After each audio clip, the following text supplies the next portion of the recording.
नेपाल के जंगल में टुनटुनी चिड़िया अपने पति कालू कौवे के साथ रहती थी। उन दोनों की एक प्यारी सी बेटी थी जिसका नाम टूनी था। एक दिन कालू कौवा खेती कर रहा था। अचानक कालू को एक सांप डस लेता है जिससे उसकी मौत हो जाती है। अपने पति की मौत के बाद टुनटुनी अपनी बेटी टूनी के साथ अपने भाई के घर जाती है।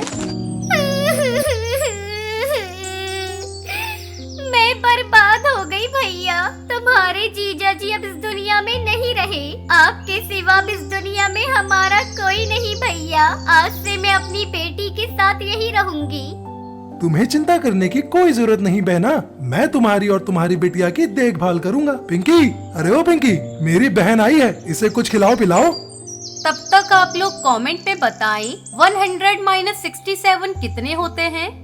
आओ आओ टुनटुनी दीदी, कब तक यहाँ रहने का इरादा है? इस महंगाई में पेट तो पालना मुश्किल हो रहा है। कहाँ से हम आप दोनों का पेट पालेंगे?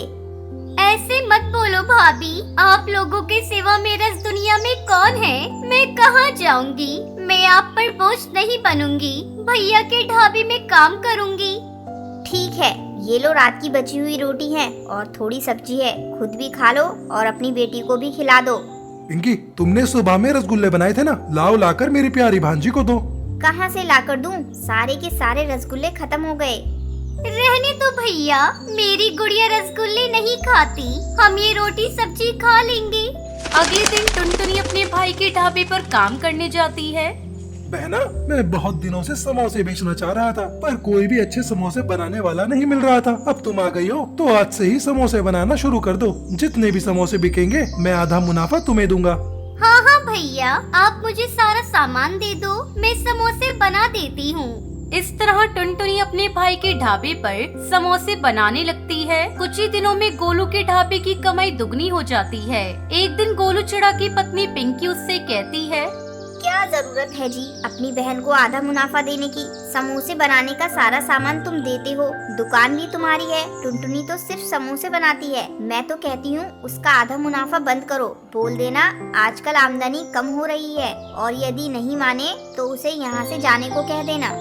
ये तुम क्या कह रही हो पिंकी? कुछ तो उस बेचारी पर रहम करो। सुबह से शाम तक समोसे बनाती है, उसकी वजह से मेरे ढाबे पर पक्षियों की भीड़ लगी रहती है। मैंने जितना कहा है उतना करो, वरना मुझसे बुरा कोई नहीं होगा। एक दिन टुनटुनी अपने भाई से पैसे मांगती है। तब उसका भाई उसे पैसे देने से मना कर देता है। आजकल आमदनी बहुत कम हो रही है, इसलिए मैं तुझे पैसे नहीं दे सकता। भैया, मैं सब समझ गई। ये सब तुम भाभी के कहने पर कर रहे हो ना? कोई बात नहीं, मैं तुम्हारा घर खाली कर दूंगी। अगले दिन टुनटुनी अपनी बेटी टूनी को लेकर अपने भाई का घर छोड़ देती है और पास वाले जंगल में जाकर अपना एक छोटा सा घोंसला बनाती है। इस तरह कुछ दिन बीत जाते हैं। एक दिन बाजार से टुनटुनी चिड़िया समोसे बनाने का सामान खरीद कर लाती है और समोसे बनाकर बेचना शुरू कर देती है। ये समोसे बहुत ही स्वादिष्ट हैं। इतने स्वादिष्ट समोसे खाने के लिए हमें दूसरे जंगल जाना पड़ता था। चलो अच्छा हुआ जो बहन जी आपने यहाँ एक समोसे का दुकान खोल लिया। अब हमें समोसे खाने के लिए दूसरे जंगल जाना नहीं पड़ेगा। इस तरह टुनटुनी चिड़िया समोसे बेचकर खुशी खुशी अपनी बेटी के साथ रहने लगती है। समोसे वाला, गर्मा गर्म समोसे वाला, स्वादिष्ट और ताजे समोसे वाला, एक बार खाओगे तो बार बार आओगे। चंपक वन के जंगल में टुनटुनी चिड़िया अपनी माँ टूनी चिड़िया और पिता टुन्नू चिड़ा के साथ रहती थी। टुन्नू चिड़ा समोसे का ठेला लगाता था। समोसे वाला, गर्मा गर्म समोसे वाला, स्वादिष्ट और ताजे समोसे वाला, एक बार खाओगे तो बार बार आओगे। अरे ओ टुन्नू भाई, मैं बहुत देर से तुम्हारा इंतजार कर रही थी। मुझे 4 समोसे देना। भैया, मुझे भी 10 समोसे पैक करके दे देना। इस तरह टुन्नू चिड़ा की आवाज सुनते ही जंगल के पक्षी उसके समोसे खाने के लिए दौड़ पड़ते थे और कुछ ही घंटों में उसके सारे समोसे बिक जाते थे। दोपहर में टुनटुनी चिड़िया अपने पिता के लिए भोजन लेकर आती है। पिताजी, मैं आपके लिए भोजन लेकर आई हूँ, आप भोजन कर लीजिए, तब तक मैं समोसे बनाती हूँ। ठीक है बेटी, तू ध्यान से समोसे बनाना, घी बहुत गर्म है। टुनटुनी चिड़िया समोसे बनाने लगती है और टुन्नू चिड़ा भोजन करने लगता है। ये ले, मैंने भोजन कर लिया है, अब तू घर जा। लेकिन आपने मेरा इनाम तो दिया ही नहीं। ये ले तेरा इनाम, मैं तो भूल ही गया था।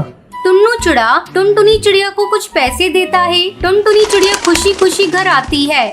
तू आ गई बिटिया, चल तू भी भोजन कर ले, मैं तेरे लिए भोजन परोस रही हूँ। इस तरह हंसी खुशी उनके दिन गुजर रहे थे। एक दिन टुनटुनी चिड़िया अपने पिता के पास भोजन लेकर जाने ही वाली थी, तभी सुंदरी कौवी वहाँ आ जाती है। अरे बिटिया, तेरी माँ कहाँ है? उन्हें लेकर जल्दी अस्पताल चल। समोसे बनाते समय तेरे पिता के शरीर पर गरम गरम घी गिर गया है, जिससे वो बुरी तरह से जल गए हैं। जंगल के कुछ पक्षी ने उन्हें अस्पताल में भर्ती करा दिया है। टुनटुनी चिड़िया और टूनी चिड़िया सुंदरी कौवी के साथ जल्दी जल्दी अस्पताल पहुंचती है। डॉक्टर, ये लो मेरी गुल्लक, इसमें से सारे पैसे ले लो, लेकिन मेरे पिताजी को ठीक कर दो। घर के सारे पैसे टुन्नू चिड़ा की लाश में खत्म हो जाते हैं। 2 दिन बाद टुन्नू चिड़ा को होश आता है, तब टूनी चिड़िया उससे मिलने जाती है। ये सब कैसे हो गया जी? आप देखकर काम क्यों नहीं करते? पता नहीं टूनी चिड़िया, ये सब कैसे हो गया। आज तक तो कभी मेरे ऊपर घी नहीं गिरा था। ज्यादा मत बोलो जी, डॉक्टर ने तुम्हें कुछ दिनों तक आराम करने को कहा है। लेकिन टूनी चिड़िया, घर का खर्च कैसे चलेगा? मेरी समोसे की दुकान भी बंद है। पिताजी, आप बिल्कुल चिंता मत करिए, अब से मैं समोसे की दुकान संभालूंगी। मुझे समोसे बनाने आते हैं, आप बस आराम कीजिए और जल्दी से ठीक हो जाइए। ठीक है टुनटुनी चिड़िया, मैं भी समोसे बेचने में तुम्हारी मदद करूंगी। अगले दिन से टुनटुनी चिड़िया अपनी माँ के साथ मिलकर समोसे बेचने लगती है। इस तरह कुछ दिन बीत जाते हैं। ऐसे में एक दिन एक पक्षी उसके ठेले पर आता है। टुन्नू चिड़े की समोसे की दुकान यही है? हाँ यही है जी, कहिए क्या बात है? वो मेरे कड़कनाथ सेठ जी ने मुझे यहाँ भेजा है। उन्हें 200 समोसे चाहिए। उनकी बेटी का जन्मदिन है। हर बार वो टुन्नू चिड़े से ही समोसे बनवाते हैं। बन जाएंगे कालू भैया, आजकल मेरे पिताजी की तबीयत बहुत खराब है, इसलिए मैं और मेरी माँ समोसे बेचते हैं। आप मुझे सेठ जी का पता दे दीजिए, मैं वहाँ समोसे पहुँचा दूंगी। कालू कौवा टुनटुनी चिड़िया को सेठ जी का पता दे देता है और साथ में 2000 रुपए भी एडवांस देता है। ये देखकर दोनों माँ बेटी खुश हो जाती है और समोसे बनाने में जुट जाती हैं। 2 घंटे की कड़ी मेहनत के बाद टुनटुनी चिड़िया और उसकी माँ मिलकर 200 समोसे बना लेती हैं और टुनटुनी चिड़िया उसे सेठ के पते पर ले जाकर पहुँचा देती है। कड़कनाथ सेठ समोसे के बचे हुए पैसे देता है, जिसे लेकर टुनटुनी खुशी खुशी अपने घर आती है।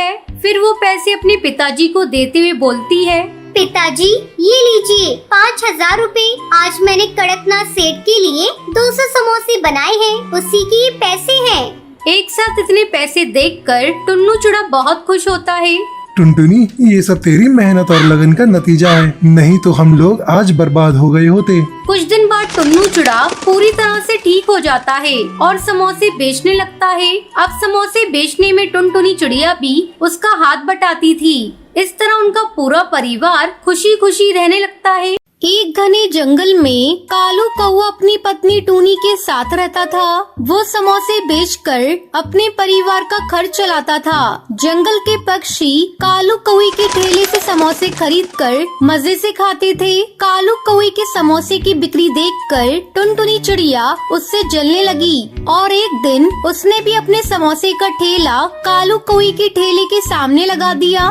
आओ आओ, टुनटुनी के स्वादिष्ट चटपटे समोसे खाओ। एक बार खाओगे तो बार बार खाओगे। उधर कहाँ? समोसे खाने जा रही हूँ हरिताई। आओ मेरे ठेले पर समोसे खाओ, देखो कितने स्वादिष्ट है। इससे पहले तुमने कभी इतने स्वादिष्ट समोसे नहीं खाए होंगे। टुनटुनी की इस तरह बुलाने पर हरी काकी उसके ठेले पर जाती है। तू अपने समोसे की बहुत तारीफ कर रही है, जरा एक प्लेट समोसे देना तो टेस्ट करके देखती हूँ। तेरे समोसे में ऐसा क्या है?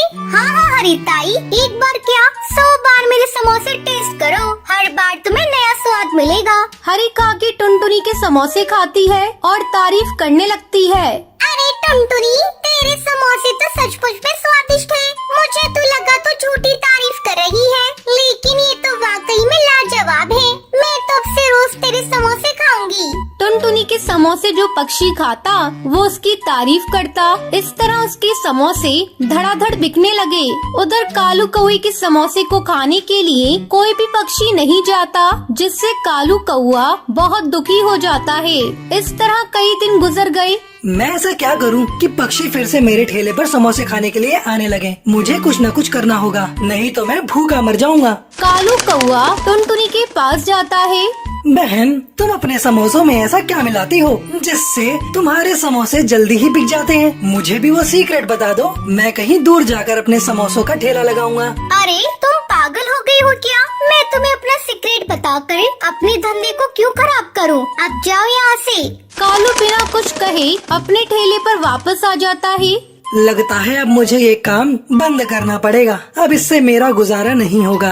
कालू शाम को अपने ठेले को बंद करके अपने घर लौट रहा था। तभी वो देखता है कि टुनटुनी चिड़िया पक्षियों के घोंसले से उनके अंडे चुरा रही है। ये टुनटुनी पक्षियों के अंडे क्यों चुरा रही है? मुझे इसका पीछा करना होगा और पता लगाना होगा। वो देखता है टुनटुनी अंडे ले जाकर उन्हें फोड़कर समोसे की भरते में मिला देती है। अरे बाप रे, ये राज है इस टुनटुनी के समोसे के स्वादिष्ट होने का। ये तो सरासर गलत है। कालू कौआ जंगल के पक्षियों को टुनटुनी की सच्चाई बताता है। कालू भैया, परसों मेरे भी 2 अंडे चोरी हो गए थे। मैंने सोचा दुष्ट चील उन्हें चुरा कर ले गया होगा। चलो हम सब मिलकर उस टुनटुनी के पास चलते हैं। वो हमारे अंडे हमी को फोड़ कर खिला दे रही है। आज हम उस टुनटुनी को जिंदा नहीं छोड़ेंगे। सारे पक्षी मिलकर टुनटुनी के पास जाते हैं। क्यों रे टुनटुनी, थोड़े से पैसों की लालच में तुमने हमारे बच्चों को मार डाला। उन्हें इस दुनिया में आने से पहले ही तूने खत्म कर दिया। इतना कहकर पक्षी उसे पीटने लगते हैं। मुझे तुम लोग माफ कर दो, मैं पैसों के लालच में आकर ऐसा कर रही थी। आगे से ऐसा नहीं करूँगी, मेरी जान बख्श दो। दोस्तों, इस दुष्ट चिड़िया को तुम लोग छोड़ दो, अब हम इसे पुलिस में दे देंगे। नहीं नहीं कालू भैया, आप मेरे साथ ऐसा मत कीजिए, मुझे पुलिस में मत दीजिए। आप लोग जैसा कहेंगे मैं वैसा करूँगी। मैं समोसे बेचना भी छोड़ दूँगी। कालू कौवा टुनटुनी की बात मानकर उसे छोड़ देता है। फिर सभी पक्षी अपने अपने घर चले जाते हैं। कालू कौवा घर जाकर अपनी पत्नी को सारी बात बताता है। मैं तो ऐसा कभी सोच भी नहीं सकती थी कि ये टुनटुनी ऐसा कुछ करेगी। उसने जरा भी नहीं सोचा अगर उसके बच्चे के साथ कोई ऐसा करता तो उसे कैसा लगता। खैर छोड़ो, चलो तुम खा पी कर सो जाओ। अगले दिन से कालू कौवे के ठेले पर समोसे खाने के लिए पक्षियों की भीड़ लगनी शुरू हो जाती है। फिर सभी पक्षी खुशी खुशी रहने लगते हैं।